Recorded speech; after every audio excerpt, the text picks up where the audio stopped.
రుణమాఫీ కాని రైతులు టెన్షన్ పడొద్దు. టెక్నికల్ సమస్యలతో కొందరికి కాలేదు, వాళ్ళకు కూడా మాఫీ చేస్తున్నాం. 2 లక్షలకు పైన ఉన్న లోన్లు ఉన్నోళ్ళు బ్యాలెన్స్ అమౌంట్ కడితే మాఫీకి అర్హులే. వ్యవసాయ శాఖ మంత్రి తుమ్మల నాగేశ్వరరావు. మాఫీ కాకుండా ఏం చేయాలి? ఇప్పటి వరకు 2 లక్షల వరకు ఉన్న రుణాలు ప్రభుత్వం మాఫీ చేసింది. బ్యాంకు ఖాతాలు, ఆధార్ నెంబర్లు, పట్టా పాస్బుక్ సరిగ్గా ఉన్న ప్రతి రైతు కుటుంబానికి ఇది అమలైంది. బ్యాంకు ఖాతాలు సరిగ్గా లేనివి, కుటుంబ నిర్ధారణ జరగని ఖాతాలు, ఆధార్లో తప్పులున్నవి, పట్టా పాస్బుక్ నెంబర్లు లేనివి, బ్యాంకు ఖాతాల్లోని పేర్లతో ఆధార్లోని పేర్లు సరిపోలని ఖాతాలకు, అంటే 2 వేరువేరు మిస్టేక్స్ ఉన్న ఖాతాలకు రుణమాఫీ పెండింగ్లో ఉన్నది. ఇలాంటి సమస్యలు ఉన్న రైతులు స్థానిక మండల వ్యవసాయ అధికారిని కలిసి సరిచేసుకుంటే వారి ఖాతాల్లో కూడా రుణమాఫీ నిధులు పడతాయి.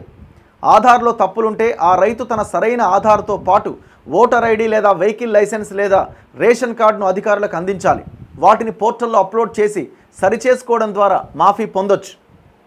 కుటుంబ నిర్ధారణ జరగలేదనే కారణంతో మాఫీ ఒకవేళ కాకపోతే అధికారులు క్షేత్రస్థాయిలో వెరిఫికేషన్ చేస్తారు.